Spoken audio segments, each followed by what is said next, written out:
ভাইফোঁটার দিন তাদের না জানিয়ে বাবার বাসায় চলে গেলাম তাদেরকে সারপ্রাইজ দিতে, কিন্তু সেখানে গিয়ে আমি নিজেই সারপ্রাইজড হয়ে যাই। হ্যালো এভরিওয়ান, কেমন আছেন সকলে? আশা করছি ভালো আছেন।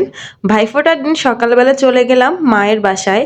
গিয়ে দেখলাম মা বাসায় নেই, কারণ মা মামার বাড়ি গেছে। শনিবার আসার কথা ছিল, রবিবার যেহেতু ভাইফোঁটা ছিল আমি ভেবেছিলাম থাকবে, কিন্তু তারা আস্তে আস্তে সেই দুপুর 1টা 1:30 বাজিয়ে ফেলেছে। তো গিয়ে দেখলাম শুধু বাবা আর ভাই আছে। তো বাবা বলল মা তো বাসায় নেই, রান্না বান্নাও কিছু নেই, এখন গিয়ে আমাকে রান্না করতে হবে। তো আমি ভাবলাম কি রান্না করব। বাবা বলল মাছ বের করে রান্না করতে, কিন্তু মাছ কি রান্না করব, কোথায় কি আছে, এসব ঝামেলায় না গিয়ে আমি বললাম শাক আর ডাল রান্না করি। হাতের কাছে দেখলাম শাক আছে, তো সেটাই আমি রান্না করতে শুরু করে দিলাম। কোথায় ভেবেছিলাম ভাইফোঁটাতে মায়ের হাতে স্পেশাল কিছু রান্না বান্না খাবো, সেখানে এসে শুধু ডাল আর শাক ভাজা আর কি আর করার। যদিও মা আবার পরে মাংস রান্না করেছিল। তো আমি আগে ডালটা সেদ্ধ করে নিয়েছিলাম, তারপর হচ্ছে ডালে সোমবার দিয়ে দিচ্ছি, যেটাকে আমরা চাট গায়ে বসে তেলে দেওয়া বলি। তো সেটা ডালটা মোটামুটি হয়ে গিয়েছিল, তো ভাবলাম কাঁচামরিচ নেই, সেখানে শুকনা মরিচ একটু লাল করে ভেজে সেটাকে দিয়ে দিই, কারণ ডালের সাথে কিন্তু শুকনা মরিচ খেতে ভীষণ ভালো লাগে। আর শাকেও যেহেতু মরিচ লাগবে, শুকনা মরিচই বেশি ভালো লাগে লাল শাক বা যে কোনো শাকের সাথে। তো সেজন্য আমি বেশ খানিকটা শুকনা মরিচ ভেজে নিলাম। তারপর ফ্রিজ ঘাঁটতে ঘাঁটতে দেখি ধনিয়া পাতা চোখে পড়েছে, তো ধনিয়া পাতাটাও শেষে দিয়ে নামিয়ে নিই। তো শাকগুলো আমি আস্তে আস্তে বেছে নিয়েছি, প্রায় আমার 15 থেকে 20 মিনিট সময় লেগেছে লাল শাকগুলো বাছতে। লাল শাকগুলো বেশ ছোট ছোট ছিল, তো যার কারণে একটু সময় বেশি লেগেছে, আর বড়গুলো হলে বেশিক্ষণ সময় লাগে না। তো তারপর হচ্ছে আমি শাকগুলোকে একটু ভালোভাবে ধুয়ে নিচ্ছি। মামার বাড়ি আসবে বলে মেয়ে সকাল সকাল ঘুম থেকে উঠে পড়ে, এখানে এসে কি করলো, কাউকে দেখতে না পেয়ে ঘুমিয়ে পড়লো, কারণ ভাইও স্কুলে গিয়েছে, কেউ নেই, বোন তো নেই মার সাথে। তো কাউকে না দেখে হচ্ছে মেয়ে ঘুমিয়ে পড়েছে, আর তার ফাঁকে ফাঁকে আমি হচ্ছে রান্নাটা করে নিলাম।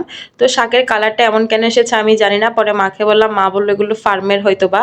তারপর হলো আমি স্নান করে একদম পুজো দিয়ে নিয়েছি। আজকে যেহেতু ভাইফোঁটা, ভাইও স্কুল থেকে চলে এসেছে, এদিকে কারেন্টটাও চলে গেল, ভাইও আমাকে হাতে হাতে একটু সাহায্য করে দিচ্ছে।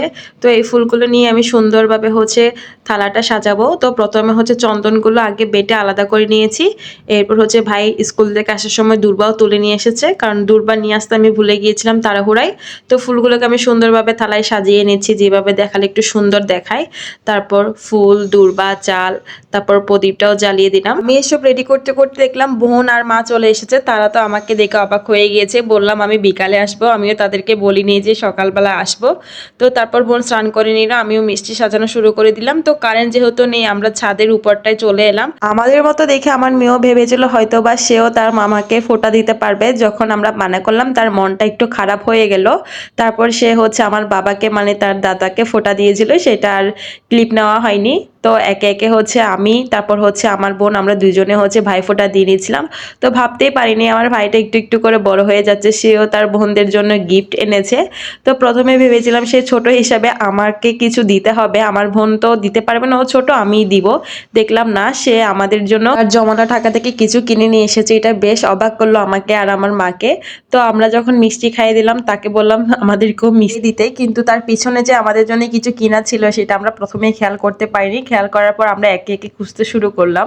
তো দেখলাম সে একটা একটা জিনিস দিচ্ছে। আমি বলে একটা দিলে হবে না, তার পিছনে যেহেতু অনেক কিছু ছিল। তো সে কেক আর ক্যাডবেরি নিয়ে এসেছে।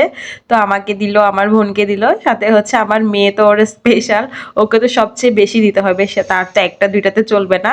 তো সেও খুশি, আমরাও খুশি। টাটা, আজকের মতো এখানেই বিদায় নিলাম। সকালে সুস্থ থাকবেন, ভালো থাকবেন, দেখা হচ্ছে পরবর্তী কোনো ভিডিওতে।